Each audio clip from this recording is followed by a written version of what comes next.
Welcome back to the Bright Side Up podcast. Today, you are in for a treat with one of my most favorite humans. I've known her for almost 20 years. I have leaned on her in some of the hardest times of life, and she is sharing her brand new debut book. And we could have talked for hours, right, Erin?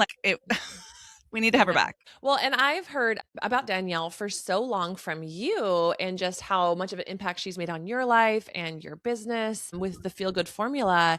And it was so fun because I can totally see how her outlook, her positivity, but also her like backing with all of that would just help set you up for so much success. And so it was really valuable for us to listen. And I think you guys as listeners are going to just love her and her positive spin on something that we have been shamed of. And it's just all this kind of uncovering about motherhood and how joyful it's supposed to be. And sometimes it doesn't feel so joyful, even though it's like the biggest blessing. And we all know that. And we all love our families beyond measure. But sometimes it's just so freaking tough. It's so true. And it's just the permission slip to let it be tough and not love every Mhm. second is so huge because you Yeah. feel very isolated when you don't have that peace. When you're like, is it just me? Because Instagram moms all look like they're loving their life. Like, how Well, are they all cute?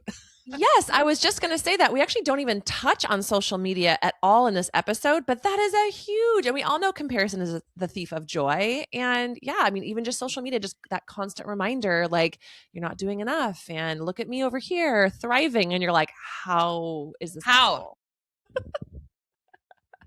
Dr. Danielle Dowling is a therapist trained life coach who helps ambitious, mindful women reduce anxiety, build unshakable confidence, and create lives that feel aligned and sustainable. Dr. Danielle Dowling is a therapist trained life coach who helps ambitious, mindful women reduce anxiety and build unshakable confidence and create lives that feel aligned and sustainable. With over 15,000 hours of one on one coaching, she blends practical, evidence informed tools with energetic insight to help clients shift patterns, strengthen self worth, and take clear, empowered action. She's the author of Good Girl, Bad Mom for Every Mom Who Has Ever Felt Imperfect, a candid, compassionate look at modern motherhood, invisible labor, and the emotional load that women carry, along with grounded frameworks for real life relief. So, without further ado, here is Dr. Danielle Dowling. Okay, Danielle, I am so excited to have you here, and we're going to talk all about your book and everything that you do. But before we do that, we have to talk about our history. We're talking like almost 20 years that you and I have known each other, which is wild. Yes, I was thinking about that this morning and I was wondering to myself, is it 20 years? Is it just shy of 20 years? And I think we met in 2007, 2008, back in our Equinox days. See, our wellness goes back so far, doesn't it? It's in our It blood. does. It totally does. Well, and it's just so fun on this like journey of life. Fast forward 2016. I just talked about this a couple episodes when life went up into flames for me. I reached out to Danielle, who had left Equinox, gotten her doctorate, and was doing life coaching.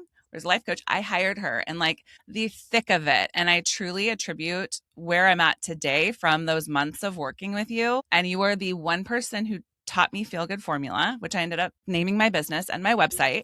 And it was all about finding that Feel Good formula. So I'm just so excited now. Fast forward another, 10 years. And here we're in a completely different chapter. So when I knew you, when we met, neither of us had kids. Now I have two kids. You have one, and you've written this incredible book called Good Girl, Bad Mom. So talk to us. Give us your background. Obviously, I know it, but for the listeners, for Erin, your background and what led you to writing this book. Yes, thank you so much. I know, and I so cherish our friendship. 20 years. I have to stop counting at some point because it really reminds me how much older I'm getting, which like I sort of embrace, but sort of like it's like Yeah. surreal, right? Like, oh my God, I've known somebody 20 years. My best girlfriends in my life since college. I mean, we're on 30 something and it's just unfathomable. You always feel so Oh, much younger in your head than you do like in real life. And it's just wild that much time has gone by. so Um, true.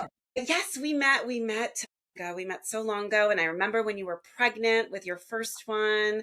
And yes, I had Aiden 9 years ago, just 9 years ago when I was 40. So I was a little bit of an older mom. So that was an interesting experience, but we only have one, and one and done. If you read the book, when you read the book, you'll completely understand why. But we cherish him and we love him. And he's like, honestly, one of the best things that has happened to me, even if motherhood has been a wild and wacky ride. So that, yes, that being said, I began Good Girl, Bad Mom, my debut memoir manifesto movement in February of 2024. My son was about 6.5-ish. I'd have to do the math, but kind of like around there. And I wrote Good Girl, Bad Mom because I had done everything, what I felt I had done everything right, so to speak, in motherhood, and still found myself feeling anxious and exhausted and kind of like wondering why motherhood felt so different than the brochure, like what I thought I was going to get. And I really wanted to name what so many of us are living, so many women, so many moms are living, yet still rarely say out loud. And that is this idea of the motherhood fantasy, which we can talk about, and then good girl conditioning, and then, of course, invisible labor, and mostly the way the system kind of eats women alive in that regard, and then tells us to be grateful, right? And so this book is my way of saying, you're not broken, you're burdened. It's not you, it's the setup. And so it's really meant to be a mirror, this companion, this friend, this small revolution in your hands. So you can, she can, mothers can stop blaming themselves and start changing the story. And quite honestly, this was the book I was never going to write. I had such deep shame about how overwhelmed and overstimulated and resentful and rageful and angry and confusing and frustrated I was in my role of motherhood, especially as a psychologist, especially as a trained therapist. I should know how to take care of myself. I should know how to feel better. Like, I have training in this, right? I've been doing it like for so long. And I didn't. I was ashamed. But that's exactly why I wrote the book. I wrote it because the silence is part of what keeps mothers blaming themselves. I think that's so important to have us hear that from you, from a trained doctorate level. You should know, right? And then that shame behind it, like, that's so worthy of talking about and just shedding light on for everybody. To, I mean, at Bright Side Up, we're all about creating community. And so that's just another layer of this community that so many moms, no matter how old your kids are, need to hear, I feel like, at this moment. Yes, thank you for saying that. And I write it in the book. Again, it took just so much courage and transparency Yeah. because I'm like a conditioned good girl, right? Like, look polished, look professional, look pretty, have the right answers.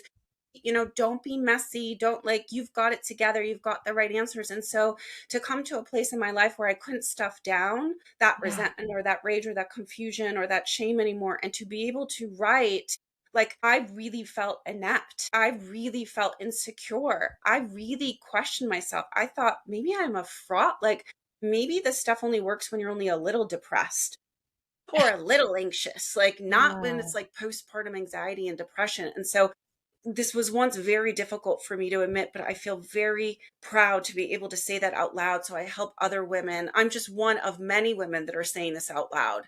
And I Mhm. want to keep encouraging other women to say it out loud, to admit, I feel shameful for feeling all of these feelings. I think I should be good at this, and I don't feel like I am, because there's so many of us in the world that feel that way. And that's because of what we've been taught. We've been taught that if you're doing motherhood right, you won't struggle.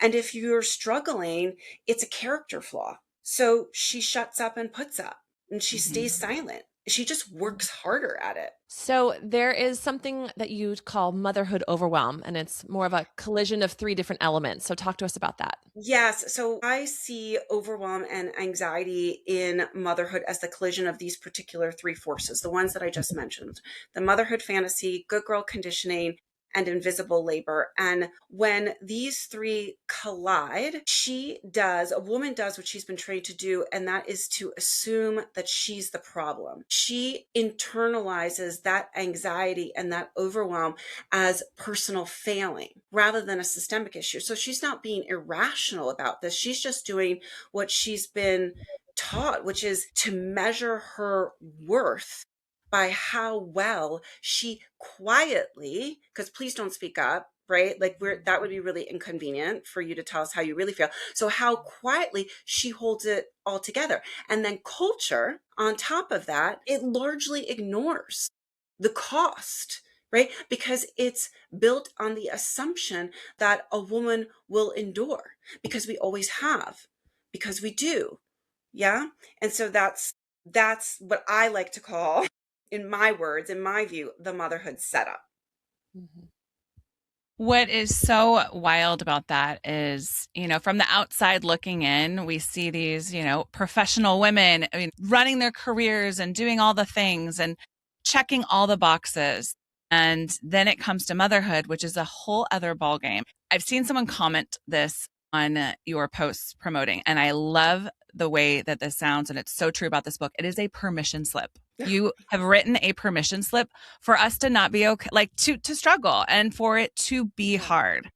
So why do you think, especially for the high performing woman, why do you think motherhood setup and all of it is such a challenge? Yeah, so I think all of what I just said, and I think the most honest answer is that a lot of the anxiety and the overwhelm doesn't just come from the fact that there is a lot of work, like there's a big workload. I think what kind of tips it over the edge is that it comes from how invisible the work is, right? And how much shame, as we were just speaking about, women carry about having a hard time inside something that they've sort of been silently taught that they're supposed to love, that they're supposed to be a natural at it, that that is supposed to be effortless and spiritually fulfilling at all times, right? That's the motherhood fantasy, as we were just talking about. So I'm supposed to be good. That's what I thought. That's what kept me silent for so long. Something's wrong with me because motherhood's supposed to be natural. I'm supposed to be good at this because I'm a woman. Right. So culture has wrapped motherhood in a fantasy. So if you name the labor, it can feel like, for the woman and for culture, it could feel like you're ruining something sacred, because culture sort of views motherhood as like this sacred hobby versus labor, right? And if you say that it's labor, then you're ungrateful for your whole life, right? And then good girl conditioning kind of adds this second layer to it, right? So if you're struggling, you must not be grateful. If you need help, you're failing. If you complain, you're difficult. So the high functioning woman does what she's been trained to do. And again, she smiles and she swallows it and she just tries harder and she tries to win motherhood the way she's won everything else. And that's just by performing harder. Well, and we talk about this quite often on the podcast, is that our generation was just taught to do that. Just shut up and be grateful and don't worry about your mental health. Like it'll all work out. It's fine. Just go, keep moving ahead as do what you're told with our generation, more so than the children that we're raising too. And I really feel that that's hopeful for the next generations, is that mental health is so much more talked about, spoken about, accepted. Yes. In the spotlight more than ever before. So yeah, it'll take a little time, but we're in the right path. Yeah. Talk to us about default ownership, or how is that different from maybe just being helpful or organized? Yeah, so this is the system that exists in your own home, right? So we have the larger system at play, but we have the system that's in your own home because the system exists there as well, right? Even in the most loving of homes. So mom, or the person that's in the role of mom, which can absolutely be a man or can be a kin, right? Could be a grandfather or grandmother, whoever's in the role of mom. Yes, they tend to be the default parent, right? And the default parent, the default owner, if you will, of the task and the system inside the house. So it means you're not just doing the tasks, you're owning the mental load of the system. Does that make sense? So you're the one who is anticipating, you're the one that is planning, you're the one that is tracking, you're the one that is noticing and remembering. You are carrying the invisible project management, if you will, not just the execution. And the project management is a whole invisible workflow that, mind you, in the corporate workplace has a title, has a salary, and probably has a team, right? There is someone in HR right now getting paid $140,000 a year to do the work, to do HR work. There's someone getting paid $110,000 a year to be a project manager. So being helpful or organized is like, I'm good at getting things done, right? But default ownership is, I don't track it unless, right? Like if I don't track it, it doesn't exist. And that's why moms can feel like the household HR, project manager, operations manager, crisis management, right? And when you're the default owner, it lives in your head and your head alone. And so that's some of the difference that I see in helping versus owning. With all of this, and I don't expect like an answer, maybe the first step is just all of us talking about it and admitting it. Where is the solution that you've come to, or what advice can you give, especially to new moms who are just getting into this, to prevent feeling this, the impact of this overwhelm and the setup that motherhood has put a lot of us into to this day? There's so many places we could answer that question. There's probably an answer for the motherhood fantasy. There's an answer for good girl conditioning. There's an answer for invisible labor. But for the sake of timing, if we just stay where we are right now in regards to the workload that's in the home, I would just start with playing with, and I do this with my own husband in our own home, drop the word help, whoever's in the mom role, and swap it out with the word own. So instead of, can you help with the kids' lunches? Or can you help with the baby's bath today? Or can you help with, the 9 to 12 p.m. shift, whatever it is. You want to switch that to own. Can you own lunches this week, start to finish? Can So you powerful. own the 9 to 12 p.m. shift? Love that. I constantly say, "Can you help? Can you help?" I constantly do that. Yes, and help, we don't even realize it. And I didn't realize it until I wrote this book, because all this started coming out, right? And I started thinking more about it as I was writing and reflecting, and like, what is already healing to me and what could feel more healing. And just this simple language swap can make all the difference in the world. Help assumes it is still your job. It is mom's job, and you are assisting me with my job. When you use ownership, it assumes it's your responsibility. Yeah. So often with clients right now, we will go through, I'll give them a system. It's delegation map. So what needs to get done? It is the owner. So then we assign the owner to it. And then we do a definition of done. Definition of done is so important. So what does done look like? Not perfect, but and like moms, we know exactly how it should be done because we're in it every day. We know exactly what color sippy cup. We know exactly which stuffy. We know exactly what snack at what time of the day. But in order to take some pressure off ourselves and give ourselves some relief, if we're giving ownership to this task to a partner, then we need to be able to also loosen the reins on what definition of done looks like. They may not do it your way, but you have to be able to kind of say to yourself, as long as it's done, I'm at peace. So, and the things that you can't, like it has to be done a certain way, then you just own those things. But the things where like you feel like you don't care how it gets done, it just needs to get done, give those away and use the language of ownership.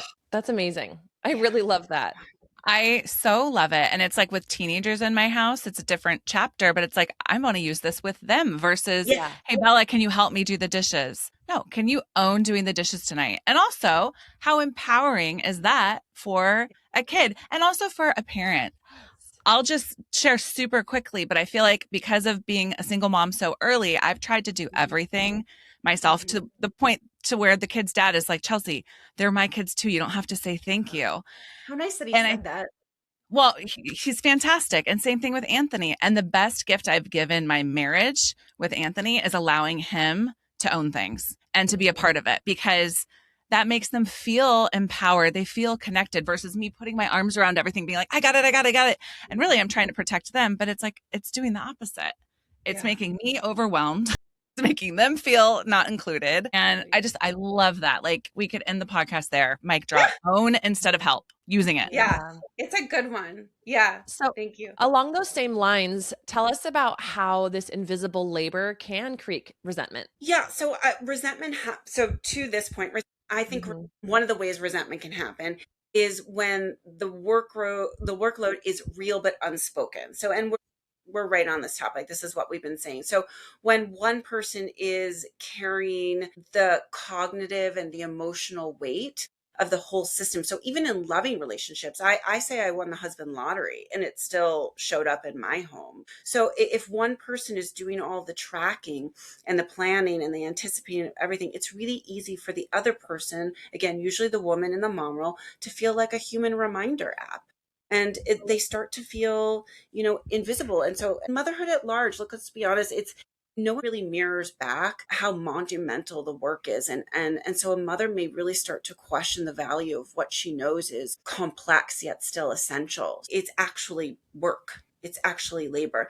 In the corporate workplace, teams of people do this, Yeah. and that's not acknowledged. And I do, if I may, I want to say, and I very much talk about this in the book, that I absolutely acknowledge that motherhood is a joy and a blessing. And in my view, it is also a job. And that's the piece we don't talk about enough. We are starting to talk about more and more brave and courageous women and men are beginning to talk about how difficult it is to mom, but we're not exactly labeling it what I think it is, which is it's a job. And by labeling it as a job, naming it as a job, and feeling guilt-free in saying that, I think we help everybody begin to acknowledge just the fact that it is a corporate organization chart. For the mom feeling that overwhelmed, besides ordering your book, which we'll put the link in the show notes, Yeah. what would be your recommendation for like the first step, first conversation to have? Pick one high friction thing that drains you every week and use the ownership language around that, because I think that's something you'll feel the immediate relief around. And then I think probably helping yourself to unhook from good girl conditioning. So good girl conditioning, that would be a really interesting episode that I think would be so valuable. But you want to break free of that good girl conditioning, because the good girl conditioning is part of what compels you to sort of shut up also, because it's the training so many of us get, spoken or unspoken, that it is our job to be agreeable and be impressive and be low maintenance at all times, right? Be helpful, be nice, don't say too much. And so then we don't speak up about how difficult motherhood is. So I think if she can begin to unhook herself from performance and shift into presence and see that her value is the presence she brings and not the performance, that would be highly helpful to her. I might work with the anchoring statement of, I'm not here to be impressive, I'm here to be whole. Or I'm learning that my presence, not just my performance, holds value. Those And are maybe great she can work. affirmations to What's remind that? yourself of. Those are just great affirmations to hold close. Yeah. So when you feel that good girl conditioning pulling on you, because most women have it, like, shut up, just be helpful, don't be a burden, don't say no, don't get mad, don't say what you want, don't speak up about your needs. When you feel that pressure, and you'll feel it because she knows it, she can step back and say, oh, this is good girl conditioning. This is me being in a certain level of self-abandonment, right? This is me equating self-abandonment with goodness, with enoughness. And that's not true.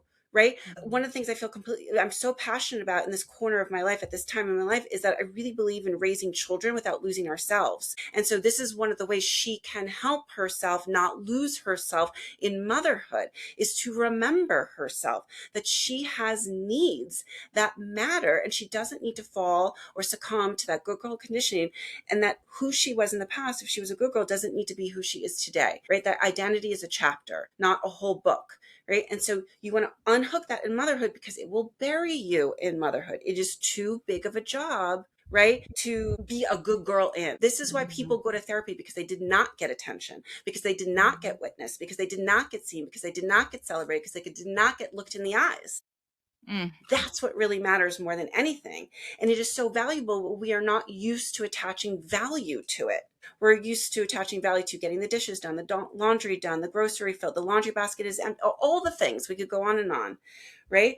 But just being available to listen to your child when they say, Mom, you know what? Mom, can I show you something? Like, that matters more to them than anything else in the world. That is valuable. Now we know we have to fill our own cup before serving others, but we want to know how Danielle lives her life bright side up. I would say in this corner, in my good girl, bad mom days era, choosing reality and agency over self-blame is probably how I'm living bright side up. And what I just said a moment ago, really like untangling, unhooking self-abandonment and abandoning my peace with goodness, me being a good mom or a good wife. I want to not equate those things. And so I'm really trying to practice that. And so again, and that might just be sometimes telling the truth. Like, when my good girl conditioning comes up, I repeat the mantra that I just shared with you, which is, my performance